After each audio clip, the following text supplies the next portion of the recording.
I have just started recording this episode and realized that the lift bridge history and the William A Irvin stuff basically is getting a long episode. We talk a lot. You can't really cut down on history though. You really gotta give all the details or you leave stuff out. And some of those details are important. So we are going to actually make this a two-part episode. So in the first part, we're going to be discussing the history of Canal Park a little bit, mostly as it pertains to the aerial lift bridge and the William A Irvin. And then we're going to do part two, and you should definitely stay tuned for part two, because one of the funniest things that's ever happened in our podcast history happens in part two. Nope, don't say it. Don't give it away. They got to listen to it to find out what happened to you. Almost happened again this morning. That's hilarious. No, it's not. I think it is. I think I've been jinxed by you now. Probably. So stay tuned. This is part one, a little bit of history of Canal Park. And stay tuned for part two, where we walk around and tell you about the current situation in Canal Park and what you can do there on your next trip to Duluth. So welcome back to another episode of Exploring the North Shore. If we sound a little bit echoey, it is because we are recording this episode in the beautiful Suites Hotel at the private townhome called Captain's Canal Park, located in Canal Park, Duluth. Again, that's a rental through Cascade Vacation Rentals. We do this sometimes. It's a nice way for us to get into a quiet place in order to record our podcast episodes.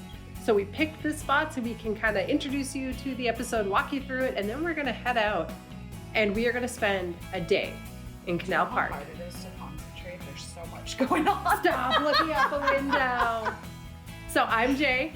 And I'm Martha. And this is Exploring the North Shore.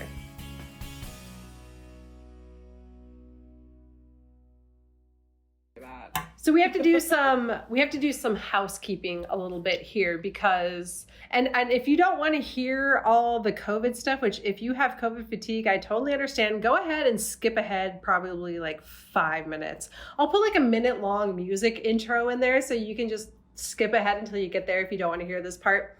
But we are recording this at 12:20 p.m. on Friday, May 14th. And on this day, Governor Walz lifted the mask mandate. Which was a huge surprise. It was announced, I think, last night at 7 p.m. You texted me. No, my mom texted me and I was like, really? And then you texted me and I was like, yeah, my mom just told me, and I was in complete disbelief. But so while there is no mask mandate, I think it would be intelligent of us to point out that several businesses have been discussing it and they are still planning to require masks. And I'm talking about Grand Marais, because we're familiar mostly with Grand Marais. So there may be still a time where if you come up, they will require it to go into certain stores. So still bring it with you. Things aren't over yet. They're getting better. Things are returning to normal slowly and surely. And eventually we will be back to, and I'm using air quotes because I don't know what normal will look like. Yeah. But it's What is normal? What is normal? What is normal? It's probably going to be the new normal, which is some things will have changed for the better. Some things will be different. Maybe it's something you'll be uncomfortable with, but other things will be a different way. Like, I don't know, maybe Joins will have two entrances, an entrance and an exit now forever. Who knows? But I do like that part of it. Me too. Traffic flow. The tavern does that too. Still plan ahead. You still want to be like Barb. Things are not 100% back to normal. And what we learned from last summer was that when people can't go anywhere else, they tend to come here. Yes. Our tourism numbers were up last year, which I don't think anybody expected that, but that is what happened. Mm-hmm. So it's still harder to get a place to stay. If you are planning a summertime trip, you should book your stay now or very, very, very, very soon, because you're not going to be able to find lodging if you decide to come up on Monday, or if like on Monday you decide I'm going to go up to Grand Marais on Friday. I don't think you're going to be able to find lodging. Maybe a campsite, but even those were very, very, very hard to come by. Even BWCA permits, they were fast. Oh my gosh, insane. Even more so than last year. And I thought last year was crazy. If you are planning a last minute trip, probably want to plan it somewhere else. If you're planning a last minute trip, don't. We want you to come up here. We want you to come and enjoy the North Shore, but the North Shore is going to be crazy. Busy. It's already busy. I went hammocking for the first time the other day, and we usually go, what? Is that the hospital? Oh, you know what? That's probably what it is, because my brother does security, and he always has pictures, like, super high up because he has to, like, patrol in the construction area. That's probably what that is. Okay, in case you're wondering why we have totally been taken over by our ADHD, it's because we're in Duluth, and when you come from Grand Marais, where we've mostly been still kind of hunkered down and not really going anywhere, to come into a city, it takes a moment to be like, oh, that's right. I can't act my normal self. Everything is always changing every time I come here to, like, visit my mom or something. Like, there's a new building. You go to the mall, there's, like, a whole hotel. And hold on, we're going to switch sides because you need to be able to look out this window so you're not looking over your shoulder as you're talking. Switch! This is how I have to be at the bar, too. I always have to sit back and watch everything. So now Martha is facing the window. She can watch as stuff is happening, and when she's talking, she won't be looking over her shoulder, so hopefully you can hear her. I think that is the hospital. Because it's next to the Sheridan, and the Sheridan's next to the hospital. Mm-hmm. So we are in Duluth for the first time in quite a while. You said probably since Christmas? Yeah, probably. Yeah, snow. I came down this way for work in March. So it's been, it hasn't been as long, but it's been a couple of months. And already there's this massive building going up along the highway that we've never seen before. We're very distracted by this. I mean, it's massive. And I think it's part of the Essentia St. Mary's because it's right next door to the Sheridan, if you're familiar with Duluth. But that's not what we're talking about today. Today's topic, well, first of all, now that we've done with our housekeeping, so yeah, mask mandate, done. It's just done all of a sudden. We were not expecting it. We were expecting July 1st. We were preparing for July 1st. Mm-hmm. I literally did a blog post yesterday that is now outdated today. And that's kind of been the way of COVID. That's true. I didn't even think about that. Oops. I got to update that. But things are going back to normal, but I would still expect the summer of 2021 to be different, to be something you need to prepare for. Always have a mask with you because some places are still going to require it.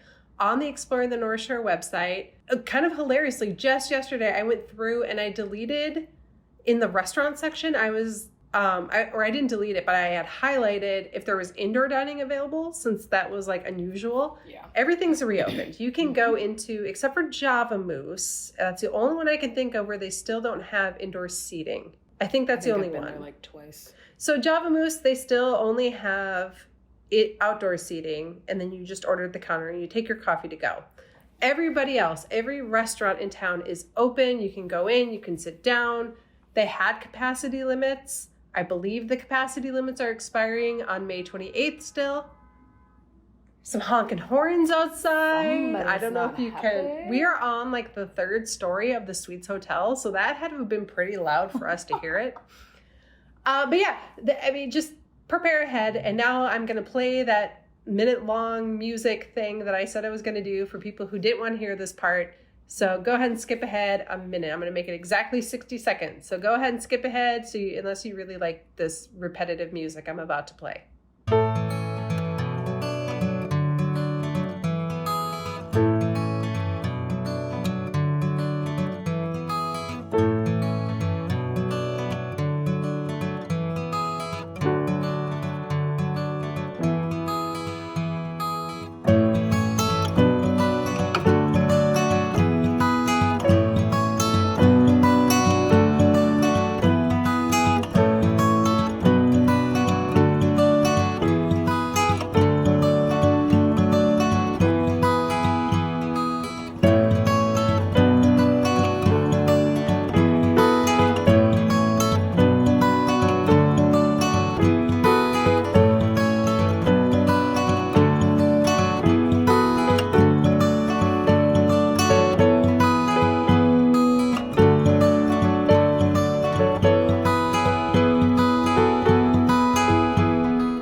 It'll just be us.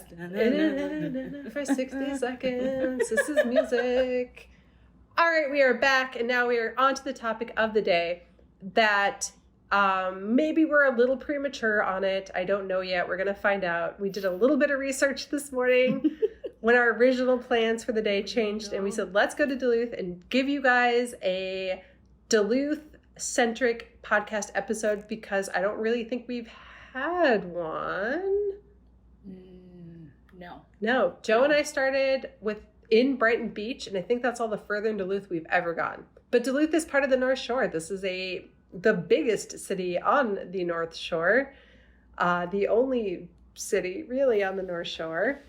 So we want to tell you more about Duluth. So we're going to be bringing you some very fun, very cool Duluth features in the next year. And we're going to start with a day in Canal Park. And this is kind of your episode, Martha. And why, Martha, why is this your episode? Because I grew up here. Not only did you grow up in Duluth, but you lived here. Not here in the suites, right? Oh, yeah. Oh, God. How did I space on that? Yes, we had a house fire when I was a sophomore in high school. And our insurance ended up putting us up at the Inn on Lake Superior where we lived for about 2 months. So, this was my home for 2 months. This was Martha's neighborhood, literally your neighborhood. This is where you lived, right across the street from where we are at this moment in Canal Park. So you are, maybe not so much now because you were a sophomore a while ago. Yes. Not that long ago. And a lot of stuff changes all the time. Like stores I went to as a kid when it was the cool thing to go hang out in Canal Park with your friends. Some of those shops aren't even here anymore. No. They've closed down. And then when we were doing the research this morning, we decided, hey, let's go to Canal Park for the day. That'll be super fun. We discovered a lot of things are still closed. Not maybe necessarily due to COVID. Some of them seem to have been seasonal to begin with. Maybe they haven't reopened yet. But then a lot of COVID closures still. One of those being the Maritime Museum, which we're going to talk about, but we're not really going to go there because we can't. Is it free? It is free. Okay, I was going to say, I've been in that place 5 or 6 times. It's just where you, me anyway, this is what I did. Whenever I have somebody coming in from out of town and we end up here, we just go to the museum first because inside the museum, they have a ship watch on a screen and will tell you what time ships are going to be coming through. And it will tell you, I believe it tells you if the bridge is going to go all the way up or only halfway up. There is a website for that too. Yeah, but that's not nearly as much fun. And also remember, I'm old. So I was showing people the lift bridge before the internet became commonplace in people's households. See, I worked at the beach, so being bridge was not an excuse. So you had to know the bridge goes up every bottom and top of the hour. That's when people can come through. And then they have the schedule for when the big ships are coming in. So we should talk about what bridge we're talking about. I feel like that's obvious, but we also have to remember, maybe somebody hasn't been here yet. Being bridge, nobody knows what that means. And I say that and I forget that. You're such an expert that you don't even realize. You probably are just not from Duluth or have never been there. But when I say bridge, we mean the aerial lift bridge. And I have once been bridged for 2 hours. Very much gonna swim through the canal because it was a long day at the beach. I just wanted to go home and we got stuck by 2 Lakers. So the aerial lift bridge, I'm going to give you a little bit of history because I find the aerial lift bridge to be really fascinating. That is not the original bridge that was there. The aerial lift bridge is probably the most visible part of Canal Park. If you're driving down the hill into Duluth. I mean, when I think of Canal Park, the first thing I think of is the bridge. And that's kind of why it's here, because the canal is the canal that leads from Lake Superior to the port. So Duluth, a little bit of history on it. It got its first transporter bridge in 1905. Then the aerial lift bridge was just a ferry bridge. And it was basically a ferry that you could load cars and people onto, and then it would ferry you across. Yep. And then you would unload your cars and your people. But even before then, it was a swinging bridge. Did you know that? What do you mean swinging bridge? I mean- Because when I think of a swinging bridge, I think of like the Like, bridge at Jay Cook. Yeah. That is the swinging bridge. that's what you want to be thinking of. Where you can literally shake that thing. So first of all, why is there a bridge? There's a bridge because there's a neighborhood on the other side of it called Park Point. And you know a lot about Park Point. We will be doing more about Park Point very soon. I'm going to have more me-centric episodes. Yep. And the canal is actually an artificial canal. And it was dug in 1871 in order to give access from Lake Superior to the ports of Duluth. During the summer months, then, the ferry would provide residents with the connections they needed to get basically on and off the island, which is Park Point. Then a swinging footbridge was installed because the ferry could only run in the summer. Mm-hmm. In the winter months, you were essentially trapped out there unless you could walk across the ice, which was dangerous and I can imagine scary. That just clicked in my head. You said walk across, and I was like, well, how are they going to do that? And then you said the ice, and I'm like, I'm sorry. If that's the case, I don't want to live over there. Those people were socially isolating since 1871.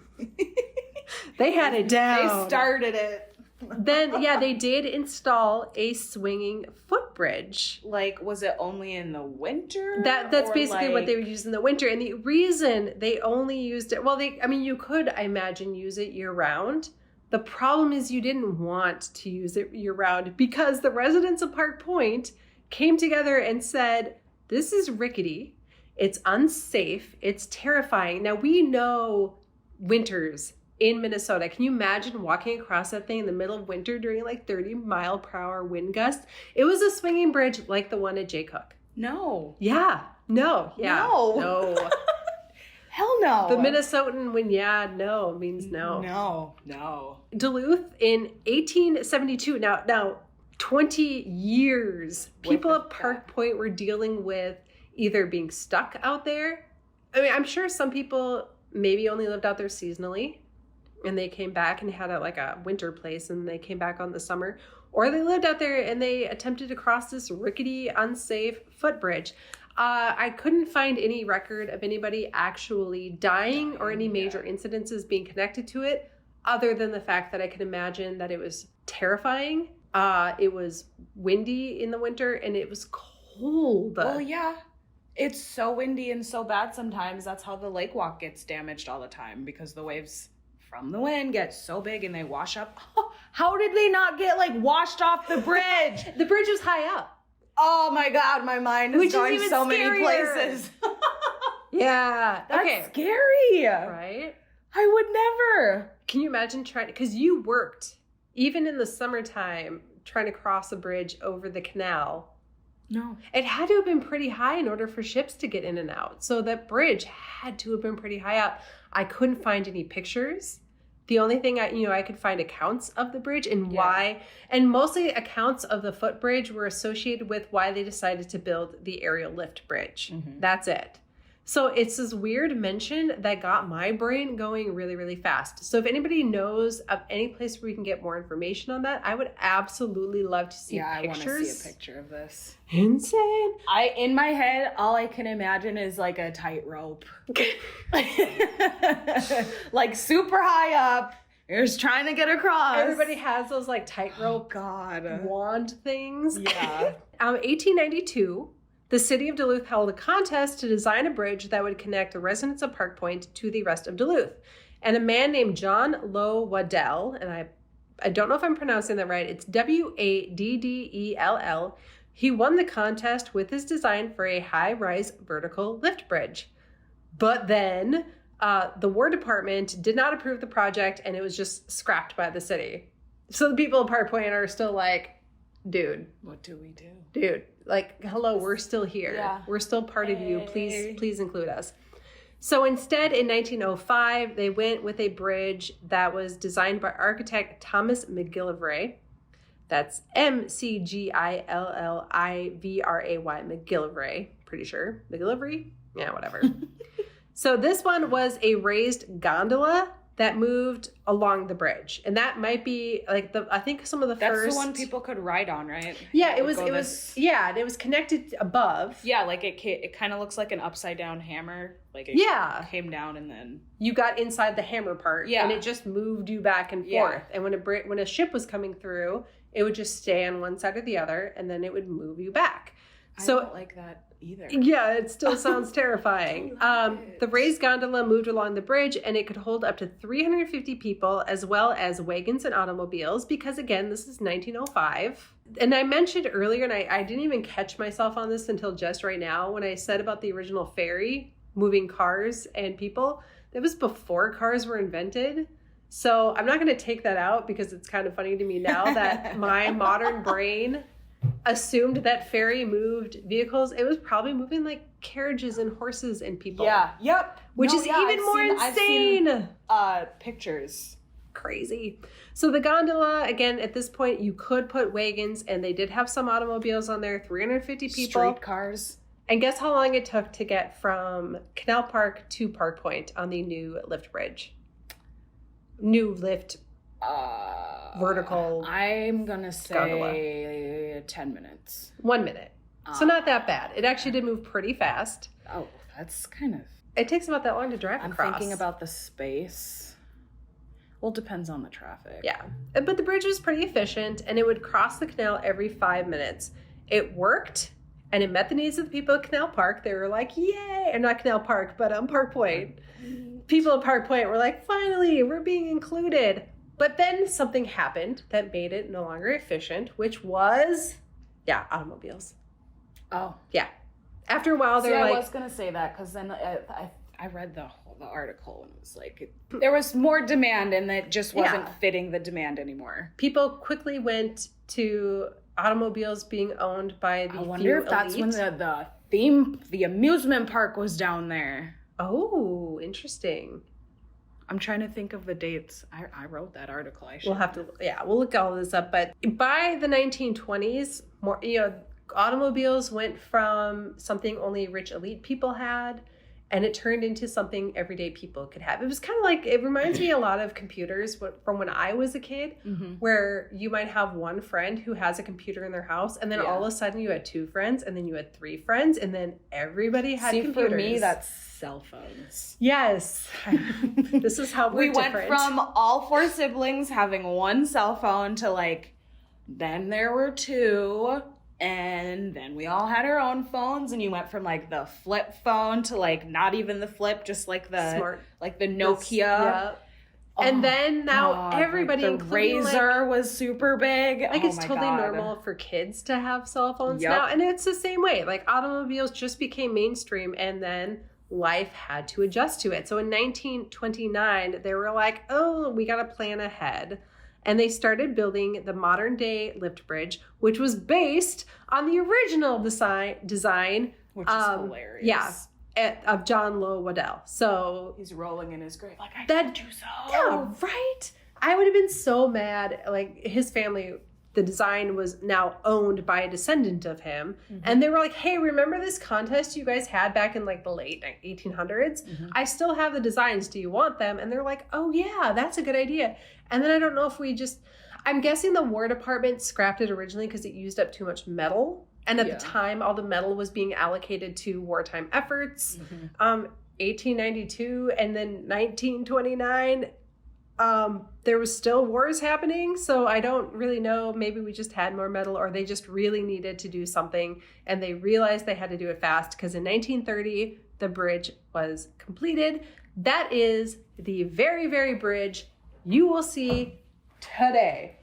That bridge functioned completely flawlessly until, do you remember what year? No. It was 2019, so very recently, when a winter storm swept through Duluth. That winter storm, the storm that that was so bad, the snowplows failed in town.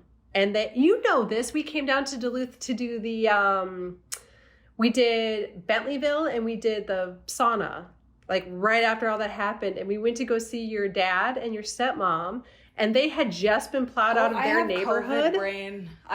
Oh my God, yeah, the snow was crazy, and it was like they got crazy amounts of snow at their house, and then you go like a few blocks and there'd be like nothing, and it was like, how, what in the world? But like, yeah, they were buried. How did I forget that? Because that was in December of 2019, and we all know what then happened a couple months later in 2020. Yes. We kind of forget about these things, but that was one of the worst snowstorms that Duluth has ever had. Away. A severe winter storm brought nearly 2 feet of snow and ice, and because of the weight of the ice, the bridge was stuck and inoperable for the very first time since it was opened in 1930. Luckily, for the people of Park Point, it did get stuck in the down position. Unluckily, ships then got stuck in the port as well as out on the lake. And for 2 days, people were out there manually chipping off the ice in order to relieve the weight and get the gears going again so that it could function. So that's it. Since 1930 until 2021, the bridge has been fully operational except for 2 days in 2019. And I feel like that should have been our sign. Oh, God. Like, it's about to get worse from here. Oh, my God. This is the start. We were so blind. We just thought it was interesting. The bridge was telling us something's coming. The bridge was telling. It was a warning. It was a warning. I feel it in my bones. Seriously, though, we'll stop talking about COVID as much as we can through the rest of this episode. I get it. The other interesting thing about the lift bridge was that it's operated 24/7, and there's only 5 people who Have operate you ever been yelled at the guy before? No. What were you getting yelled at him for? You know, when they start to do... I wasn't the one who got yelled at, but, like, you can hear him talk on there. Or have you seen the video? People think when the bridge starts to, like, ding and, like, the lights go on, you know, it's going up, that you have to, like, run across. And I think it was on Facebook. Somebody was videoing this girl, like, screaming and just running across. And the guy's like, you don't have to run. That would be kind of... Well, I mean... So the operator is in a little room. If you drive over the bridge, you drive under him or her. I actually think they're all men. There might be some women. I don't know anymore. I actually did, when this happened, what I'm about to talk about, I did pay attention to who they were because I'm like, that is such an interesting job. Because it's a 24-hour day, 7 day a week, 365 days a year. Although, do they not lift it when shipping isn't happening? Because the harbor the port freezes. So there has to be... still go through in the winter. They? Yeah. Okay. Well, that shows what I know. Not from Duluth. #. Oh, God. In both 2016 and then again in 2018, and I quote, once in a lifetime, which is in quotes because it was twice, the opportunity became available from the city of Duluth to become an aerial lift bridge operator.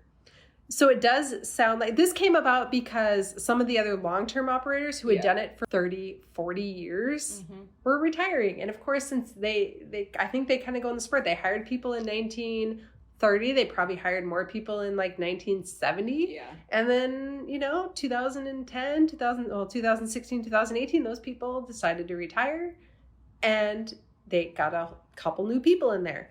You could have become an operator of the aerial lift bridge. And it sounds like it's the sort of job that you take and then you keep for the rest of your life. You're a lifer. It's got to be a pretty cool job. I mean, I don't know what they do. It would be super cool. Maybe we'll do this. We didn't really plan this episode ahead because we had something else planned. And then the original plans had to be waysided for various reasons. And so we're doing this one today instead. Maybe I'll get in touch with the city of Duluth and see if we can interview an operator. I don't know if you're allowed to go in there. There are laws and rules and regulations that maybe we can't go into the actual operator thing, but we can talk to an operator, be like, what is a day in your life like? So if you're listening to this and you are, or one of the 5 operators of the Duluth area lift bridge, let us know. Let us know. We want to meet talk to you. That would be super cool. So yeah, you can't miss this lift bridge. Yes. It's massive. As you're coming down the hill into Duluth, you just see... I mean, even when I think of Duluth... Yeah, that's the scene you think of. Canal Park and the bridge. Like, that's first thing I think about. It's iconic. Everybody has seen it. Very cool. Even like driving into Duluth from the cities. From Thompson Hill. Yeah, that's the view right there. You see all of Canal and you see the bridge and you're like, I'm home. This is it. If you lived here. Yeah. I still kind of felt that way because I'd be on like long road trips when I lived in California and Arizona and I'd drive here. Yeah. You see the lift bridge and it's just like this, okay, we're very close. Yes. And a great place to view it. If you ever see those views where it looks like it's really high up. Now there are people who drone near it. So there are drone shots of it, which are really cool. But if you ever see kind of like it's looking down, the lift bridge is on the right and you're looking down from above, most of that is being seen from the Thompson Hill Information Center and Rest Area, which is located at 8525 West Skyline Parkway. So if you're coming into Duluth, there's an exit you take like if you're coming into Duluth from the city's side, on the right-hand side, you'll see like a Holiday, and I think there's a McDonald's there. And on the left-hand side, there's another gas station that just got renovated not too long ago. That's really nice. Yep. And there's like a hotel on the side too. Yep. Take that exit, turn left. You're going to go until you get to the like kind of road that runs alongside the highway. Turn right on that. You can see the bridge from really high up. It's really pretty. That's where a lot of photographers go to get pictures. Another good spot is Anger Tower. Oh. You get a really good view of that, and it's even closer. We will do Anger Tower another day, but yeah, that's another great spot to go. If you want to see it close up, you can. You can literally walk steps from it. You can drive over it. You cannot be on it when it goes up and down. I really wanted it as a kid. That's what I really wanted to do. And my mom's like, you can't do it. Do you know they have done that though? Really? Yes. I bet you. You know what? I think I remember that, and I think they had to stop. I'm pretty sure somebody died. Yeah, that's usually what happens. It's not funny. I'm not laughing about that. Yeah. Or they got really hurt or something, but you something can't. Not good happened, and so you just can't do it anymore. They clear the bridge, and then they raise it, and when you get bridged, what that means, as Martha has said, is you get stuck on one side or the other. And with Lakers, the big, huge ships, they have to put the bridge up and just to prepare in case anything goes wrong so the ship has enough time to stop. The ship could be you could not even see it from where you are. And they just, it takes so long. But if you're visiting up here, that is such a cool thing to see. It is. So go to the Maritime Museum or go online if you want to be boring about it. You can go to the Canal Park website. You can go into the Maritime Museum and you can find the schedule and find out when it's going to be lifted up. Well, if you want to see a Laker, do the schedule. But the bridge does go up at the top of the hour and bottom of the hour, every hour for sailboats and like regular. Because there's a marina in here. It's near actually where we are right now, right alongside the William A Irvin, which is back. I haven't talked about that in a while, but yeah, the William A Irvin is back. If you want to go underneath the boat or underneath the bridge on a boat yourself, you can. There's the Vista Fleet. The Vista Star, the Vista King, the Vista Queen, the Vista... I think that's it. Probably. I think there's only 4. So you can book a daytime tour. You can, I think they have, I don't know what they're offering right now. Yeah. But go on the Vista Fleet website, book yourself a stay or a trip on the Vista Fleet, and you can go under the bridge. I don't know if they still do this at my high school, but you do the senior cruise. Oh, fun. And you just hang out and dance and... We didn't do that in my high school. So that is the super boring... Not super boring. I find it interesting. I love Park Point Canal Park history. But that's only the tip of the iceberg. Yes. There is so much more that you can do. People come down here for the aerial lift bridge, I think, and they end up staying because there is so much to do. Yes. There's restaurants. There's the adventure zone. We are not including the adventure zone on our day today because I want to come back and do the adventure zone when we can do it without having to worry about certain regulations. So we're going to wait on that one, but there will be an entire episode where we come and do stuff. Where we act like children. And I beat Martha in laser tag. Any kind of food you can think of. We are literally sitting above 3 stories above Red Lobster. I think it's hilarious. I've never eaten at Red Lobster. What? But Dito, I don't know if she listens to this. This is my sister. She worked there. And She brought me my first cheddar biscuits. And the cheddar biscuits are so good. She's like, she just brought them home for me. It was so yummy. Now that you've said you've never eaten at Red Lobster, it kind of makes me want to change our plans for a meal today, but we aren't going to because there's Red Lobsters everywhere. You can probably go to Red Lobster in your city. We're going to go to we're going to have lunch at a place that you cannot have lunch at anywhere else because I don't think it's a chain. I could be wrong. We'll Google it. And I'll take this part out if I have to. But we're going to go get some sushi at Cloud 9. Yeah. We are not going to do our original plan, which was to walk around the Maritime Museum and kind of talk about it as we're walking around because it's closed. But the Maritime Museum does have some really interesting things.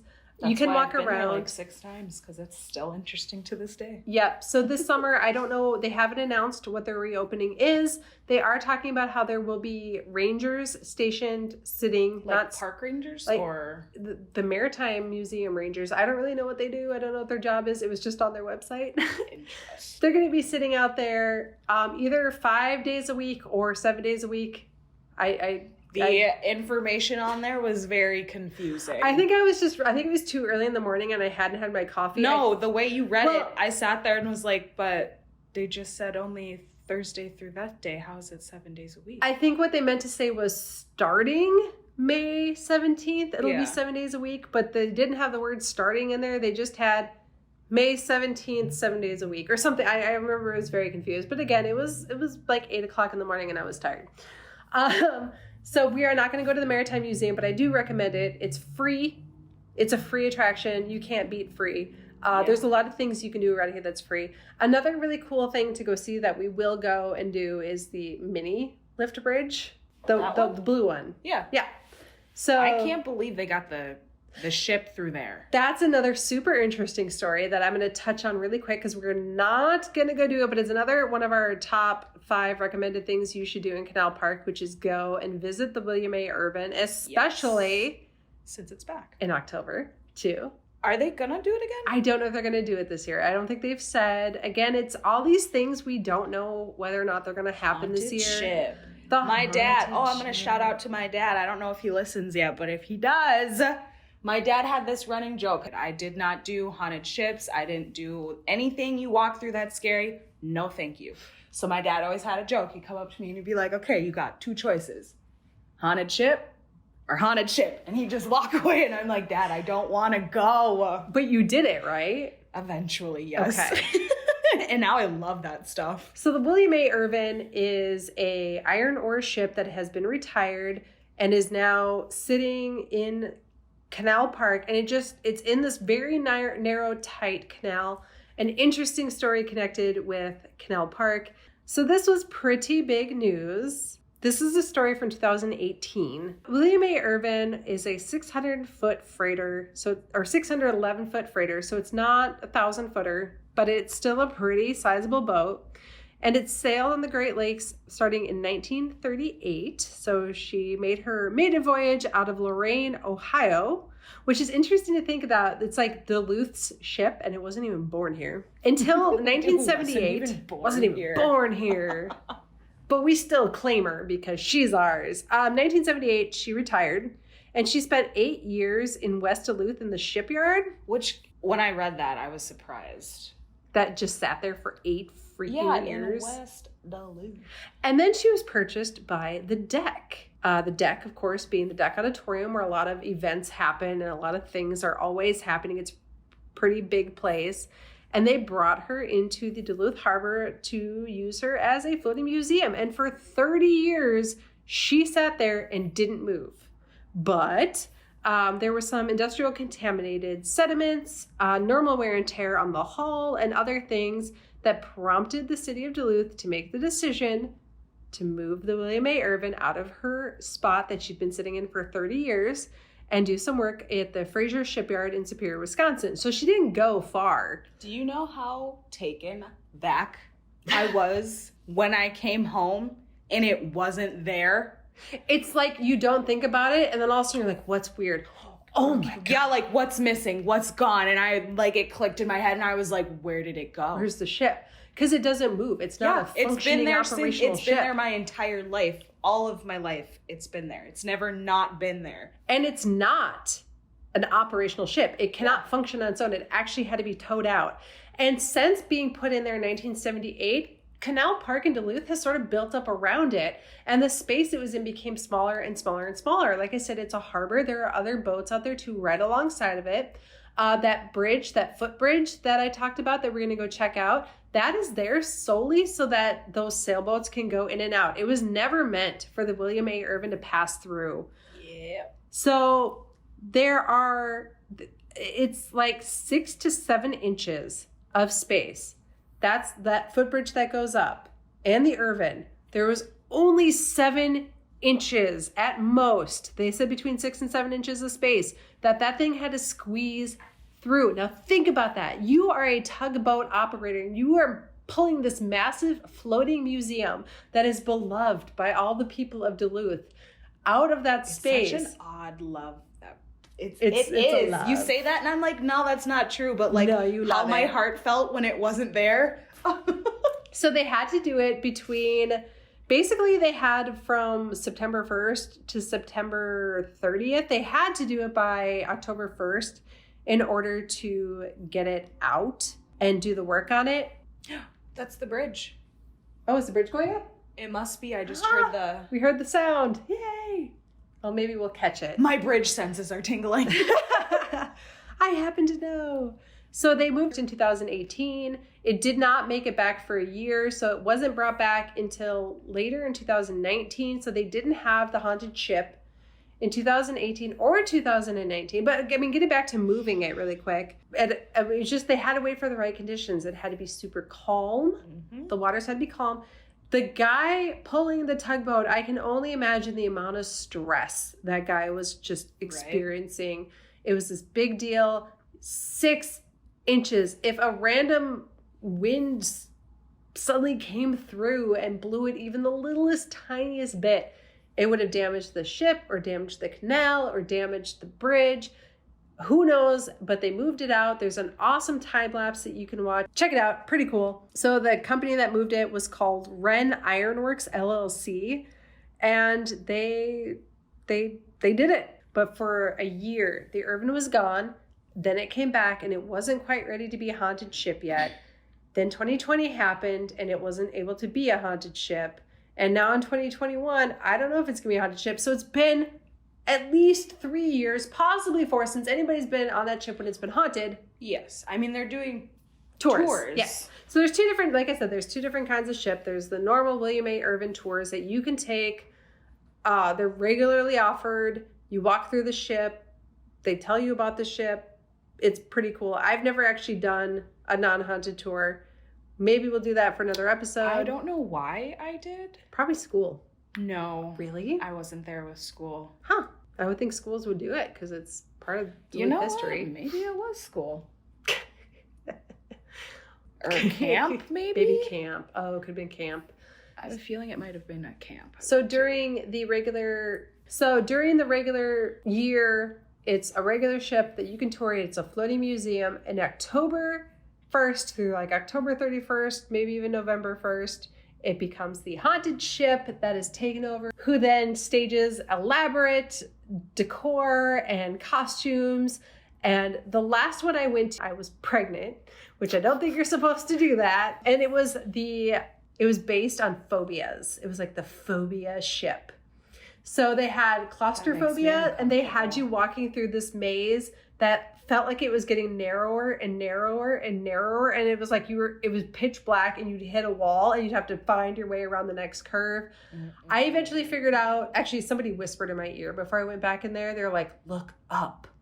And you could look up and see the top of the ship because you're inside the hull. Mm-hmm. I think that's what it's called. Yeah. And I looked up and I'm like, oh, I can see where I'm going when I'm going to hit a wall since I looked up. My dad did not look up. And he had this group of teenagers behind him who were freaking out with him. So it was like my dad, who was probably 60 something at the time, and then a bunch of teenage girls freaking out. It was hilarious. I was laughing so hard. Then they had like a fear of spiders, a fear of clowns. You walk into this room and all of a sudden you hear da, da, da, da, da, da, da, da, da, and all these guys dressed in clowns. And then they had this girl in like a cage and she's like, help me, please, help me. And you're like, this is crazy. It's very well done. I'll just say that. It's very well done. Or like you'll be walking past somebody on a rocking chair with their hair down, like Samara style from that one movie. Can't remember what that movie was. But anyway, and then she would just scream. Yeah, The Ring. Like her hair down. And she'd let people pass her. And so you'd go to pass her and all she just...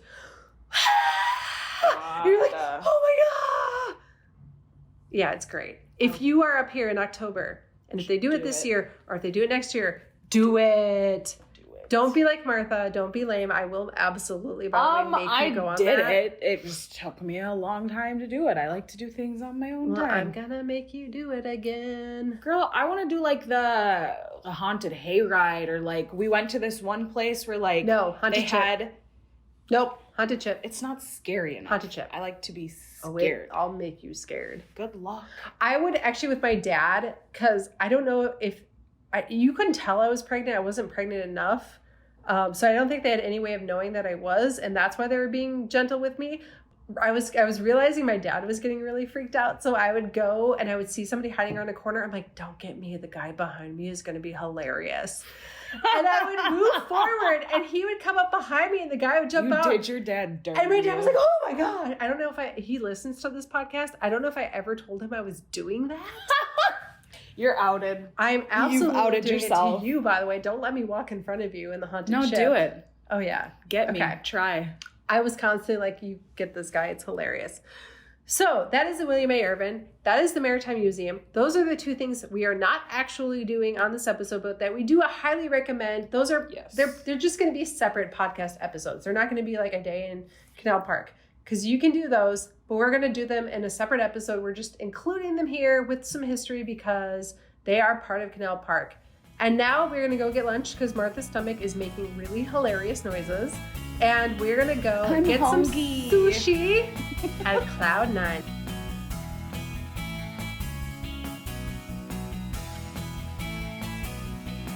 This podcast episode is sponsored by Cascade Vacation Rentals. They know that life has a tendency to be overwhelming at times, and busy schedules often leave people feeling overwhelmed and disconnected. That's why they're here, to offer you the space and opportunity to reconnect to what's important. Cascade Vacation Rentals has one of the largest selections of privately owned vacation rental homes and cabins on Minnesota's North Shore of Lake Superior, from Duluth to the Canadian border. Their team is there to help you and your family or small group enjoy a vacation you'll remember for years to come. Visit them online at www.cascadevacationrentals.com. And don't forget to use promo code PODCAST for the largest % off discount available at any given time. Again, that's www.cascadevacationrentals.com.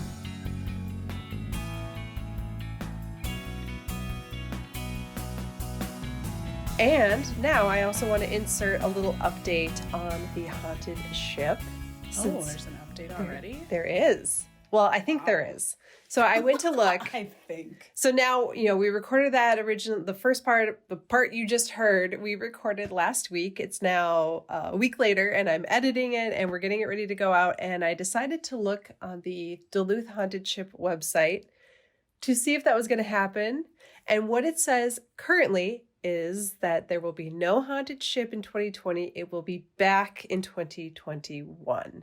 That makes sense. I feel like most things that would be going on this year are going to wait until next year to fully come back. It's 2021 right now. Oh, God.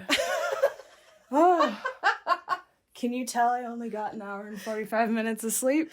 So it will happen according to the website. Now, I couldn't get the details exactly when that was updated. Did they just update that to say they'll be back in 2021? Was it an update made last year that was hopeful for this year? I don't know. But according to the website, you and I will be going on the haunted ship again this year. Are we going to record ourselves going through it? Of course we are. Oh, God. And it's going to be even better than Matthew Baxley and myself and Sarah Stover going through the haunted house here in Grand Marais, because it'll be you screaming, which will be amazing. So that has been your update. Thank you for listening to part 1. Stay tuned. Part 2 will be here next week. See you then. This has been Jay. And Martha. And you've been listening to Exploring the North Shore. I was totally just going to go, bye! Exploring the North Shore is sponsored by The Big Lake. The Big Lake is an approachable art gallery and gift shop located in the beautiful harbor town of Grand Marais, Minnesota, as well as online at thebigLakeLife.com. The Big Lake provides a beautifully curated and fun shopping experience to complement your North Shore adventures with artists and products that reflect the culture, values, allure, and lifestyle of the North Shore. Shop online at www.thebigLakeLife.com and use promo code EXPLORE for 15% off your first online order.